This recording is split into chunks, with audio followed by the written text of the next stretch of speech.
రెండున్నరేళ్ల తర్వాత చంద్రబాబు సీఎంగా అసెంబ్లీలో అడుగుపెట్టి తన శపథాన్ని నిజం చేసుకున్నారు. మరోవైపు అసెంబ్లీ స్పీకర్గా అయ్యన్న పాత్రుడిని నియమించారు. గౌరవ సభగా నడిపించాల్సిన బాధ్యత స్పీకర్పై ఉందన్నారు చంద్రబాబు. ఎమ్మెల్యేలు కూడా బాధ్యతగా వ్యవహరించాలని సూచించారు.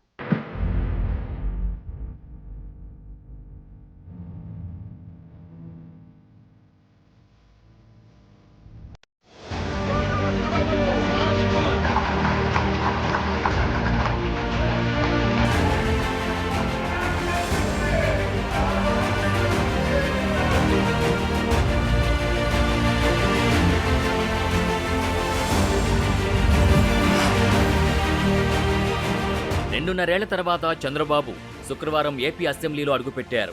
2021 నవంబర్ 19న అసెంబ్లీలో ఆయన భార్యపై వైసీపీ నేతలు అనుచిత వ్యాఖ్యలు చేశారు. అప్పటి అధికార పక్షంపై ఆగ్రహం వ్యక్తం చేస్తూ సీఎంగానే సభలో అడుగుపెడతానని టీడీపీ అధినేత శపథం చేసి సభని వాకౌట్ చేశారు. చెప్పినట్టుగానే సీఎంగానే సభకొచ్చి పంతం నెగ్గించుకున్నారు. చంద్రబాబుతోనే అసెంబ్లీలో ఎమ్మెల్యేల ప్రమాణ స్వీకారం మొదలైంది. నారా చంద్రబాబు నాయుడు అనే నేను శాసనసభ సభ్యునిగా ఎన్నిక అయినందున శాసనం ద్వారా నిర్మితమైన భారత రాజ్యాంగం పట్ల నిజమైన విశ్వాసం, విధేయత చూపుతానని, భారతదేశ సార్వభౌమాధికారాన్ని, సమగ్రతను కాపాడుతానని, నేను స్వీకరించబోయే కర్తవ్యాన్ని శ్రద్ధాశక్తులతో నిర్వహిస్తానని దైవ సాక్షిగా ప్రమాణం చేస్తున్నాను. సభలో అడుగుపెట్టిన మొదటి రోజే చంద్రబాబు టీడీపీ ఎమ్మెల్యేలకు కీలకమైన ఆదేశాలిచ్చారు. వైసీపీ అధినేత జగన్ పట్ల అగౌరవంగా ప్రవర్తించవద్దని స్పష్టం చేశారు. సీఎం ఆదేశాలతోనే వైసీపీ అధినేత జగన్ కారుకి అసెంబ్లీ గేట్ దగ్గర డైరెక్ట్ ఎంట్రీ దొరికింది. మామూలుగా అయితే ఓ ఎమ్మెల్యేగా జగన్ గేట్ దగ్గర దిగి నడుచుకుంటూ రావాల్సి ఉంది. ఒకరిని కించపరచడానికి అసెంబ్లీ వేదిక కాకూడదని చంద్రబాబు తేల్చి చెప్పారు.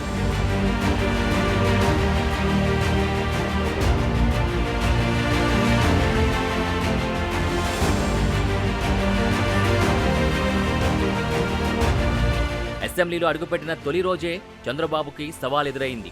చీరాలలో సుచరిత అనే యువతిపై అత్యాచారం చేసి హత్యకు పాల్పడిన ఘటన వెలుగు చూసింది. దీన్ని సవాల్గా తీసుకున్న సీఎం ఘటనా స్థలానికి వెళ్లాలని హోంమంత్రి అనితను ఆదేశించారు. బాధిత కుటుంబానికి అండగా ఉంటామని భరోసా కల్పించారు. నిందితుల్ని కఠినంగా శిక్షించడమే కాకుండా దీనికి కారణమైన గంజాయి మూలాల్ని అంతం చేస్తామని హామీ ఇచ్చారు.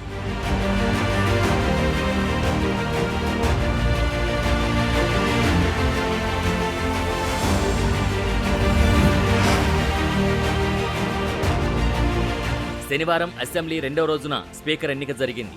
స్పీకర్గా సీనియర్ నేత అయ్యన్న పాత్రుణ్ణి సభ్యులు ఏకగ్రీవంగా ఎన్నుకున్నారు. అయ్యన్నను సీఎం చంద్రబాబు, పవన్ సభాధ్యక్షుని స్థానంలో కూర్చోబెట్టారు. నీతి నిజాయితీగా అయ్యన్న రాజకీయాలు చేశారంటూ చెప్పుకొచ్చారు చంద్రబాబు. ఉత్తరాంధ్ర అభివృద్ధికి ఎంతో కృషి చేశారని అన్నారాయన. గత ప్రభుత్వం కేసులతో వేధించినా రాజీలేని పోరాటం చేశారని గుర్తు చేశారు. 66 ఏళ్లు దాటినా అయ్యన్న ఇప్పటికీ ఫైర్ బ్రాండేనని అనడంతో సభ ఒక్కసారిగా నవ్వులమయమైంది. ఎప్పుడూ పోరాట యోధుడు, రాజీ పడని నాయకుడు, ఒక విశిష్టమైనటువంటి లక్షణాలుండే వ్యక్తి. తెలుగు రాష్ట్రాల్లో ఏ మారుమూల ఎవరిని అడిగినా అయ్యన్న పాత్రుడు గారిని గురించి చెప్తారు. 66 సంవత్సరాలు, ఇప్పుడు కూడా ఫైర్ బ్రాండే, చనిపోయే వరకు ఫైర్ బ్రాండ్గానే ఎక్కడ దాంట్లో రాజీనే లేదు. గత ప్రభుత్వం అసెంబ్లీ పవిత్రతను దెబ్బతీసిందని చంద్రబాబు విమర్శించారు. తన భార్యను కూడా ఇష్టానుసారంగా కించపరిచిన విషయాన్ని, ఆ రోజు ఆయన చేసిన శపథాన్ని గుర్తు చేసుకుని ఎమోషనల్ అయ్యారు. రాజకీయంగా ఎన్ని ఇబ్బందులు ఎదురైనా తెలుగు ప్రజలు తనని ఆదరిస్తున్నారన్నది చంద్రబాబు అభిప్రాయం. 9 సార్లు తనని ప్రజలు అసెంబ్లీకి పంపించారన్న ఆయన తెలుగు ప్రజలకు రుణపడి ఉంటానని అన్నారు. మరో జన్మంటూ ఉంటే తెలుగోడుగానే పుడతానని అన్నారు. నేను స్టేట్మెంట్ ఇవ్వాలనుకున్నాను, మీరు మైక్ ఇవ్వకుండా చేశారు. అయినా నాకు బాధ లేదు. మళ్ళీ చెప్తున్నా, ముఖ్యమంత్రిగానే ఈ హౌస్కు వస్తాను తప్ప అదర్వైజ్ నాకు రాజకీయాలు అవసరం లేదు. ఇది ఒక గౌరవ సభ కాదు. ఎలాంటి గౌరవ సభలో నేనుండనని మరొక్కసారి చెప్తూ మీకు నమస్కారం. ప్రజలకు విజ్ఞప్తి చేస్తున్నా, నా అవమానం మీరు అందరూ అర్థం చేసుకొని నిండు మనసుతో ఆశీర్వదించాలని కోరుతూ ఈ సభ నుంచి వాకౌట్ చేస్తున్నానని చెప్పి వాకౌట్ చేసి బయట ప్రెస్ కాన్ఫరెన్స్ పెట్టాను. ఎందుకు ఈ విషయం చెప్తున్నానంటే నా జీవితంలో ఇది 9వసారి నేను ఎమ్మెల్యే. ఈ రాష్ట్రంలో తెలుగు జాతిలో నాకు వచ్చిన అవకాశాలు ఏ నాయకుడికి రాలేదు. 14 సంవత్సరాలు ముఖ్యమంత్రిగా పనిచేశాను. ఇప్పుడు మళ్ళీ ముఖ్యమంత్రి అయ్యాను. 15 సంవత్సరాల పొజిషన్ పార్టీ లీడర్గా పనిచేశాను. నా జీవితాంతం రుణపడి ఉంటా.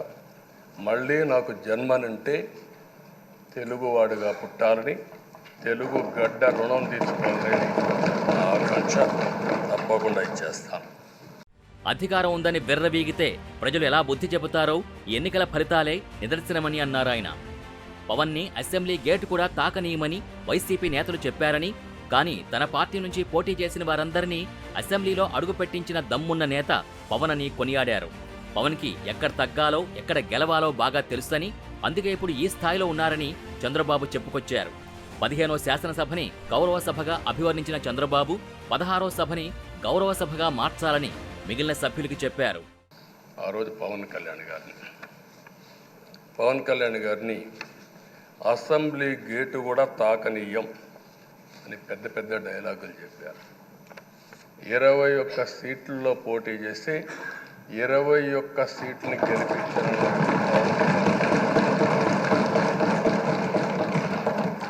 వైనాట్ 175 అని చెప్పి 11 కూడా తెచ్చుకోలేని నాయకత్వం. అంటే ఏ విధంగా మాట్లాడారు అనేదానికి ఇది ఒక ఉదాహరణ. ఆ రోజు పవన్ కళ్యాణ్ గారు చాలాసార్లు, నేను కూడా అన్నాను, బయట చాలామంది అభినందించారు. ఎక్కడ తగ్గాలో తగ్గడం, ఎక్కడ గెలవాలనో గెలవడం నేర్చిన వ్యక్తి పవన్ కళ్యాణ్ గారు. ప్రతి శనివారం పార్టీ కార్యాలయానికి వెళ్లి కార్యకర్తల్ని ప్రజల్ని కలిసేందుకు సమయం కేటాయిస్తానని గతంలో చంద్రబాబు ప్రకటించారు. చెప్పినట్టుగానే టీడీపీ కేంద్ర కార్యాలయానికి వెళ్లారు. సీఎంతో సమస్యలు చెప్పుకోవడానికి, ఆయనకు ధన్యవాదాలు తెలపడానికి వందల మంది సామాన్య ప్రజలు వెళ్లారు. సీఎం వారి సమస్యల్ని ఓపిగ్గా విని వారి దగ్గర వినతులు స్వీకరించారు. కొంతమంది దివ్యాంగులు ఆర్థిక సాయం కోరగా దానిపై చంద్రబాబు సానుకూలంగా స్పందించారు. పింఛన్ల పెంపుపై పలువురు వృద్ధులు సీఎంకి ధన్యవాదాలు తెలిపారు.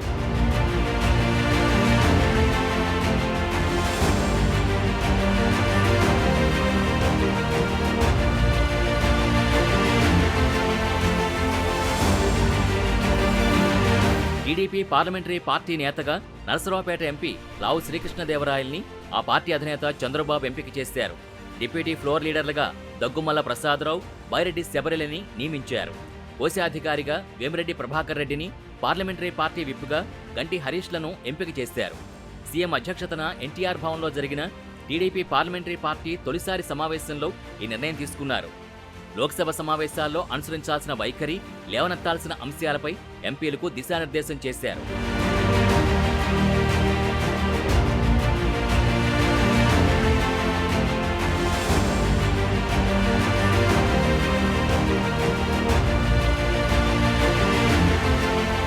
పన్నెండు జిల్లాలకు రాష్ట్ర ప్రభుత్వం కొత్త కలెక్టర్లను నియమించింది. రాష్ట్ర వ్యాప్తంగా మొత్తం 18 మంది ఐఏఎస్ అధికారుల్ని బదిలీ చేస్తూ ప్రభుత్వ ప్రధాన కార్యదర్శి నీరబ్ కుమార్ ప్రసాద్ ఉత్తర్వులిచ్చారు. గత ప్రభుత్వంలో వైసీపీకి అనుకూల వైఖరి తీసుకున్నారనే అభిప్రాయంతో విశాఖ, తూర్పుగోదావరి, గుంటూరు జిల్లాల కలెక్టర్లకు పోస్టింగ్లు ఇవ్వలేదు. ఆయా జిల్లా కలెక్టర్లు మల్లికార్జున, మాధవీలత, వేణుగోపాల్ రెడ్డిని సాధారణ పరిపాలన శాఖలో రిపోర్ట్ చేయాలని ప్రభుత్వం ఆదేశించింది. వైసీపీ టైంలో కలెక్టర్లుగా అవకాశం ఇవ్వని నాగరాణి, అంబేద్కర్లకు కలెక్టర్లుగా పోస్టింగ్లిచ్చింది. తూర్పుగోదావరి, పశ్చిమ గోదావరి, ఏలూరు, ఎన్టీఆర్, గుంటూరు, ప్రకాశం జిల్లాల కలెక్టర్లుగా మహిళల్నే నియమించారు.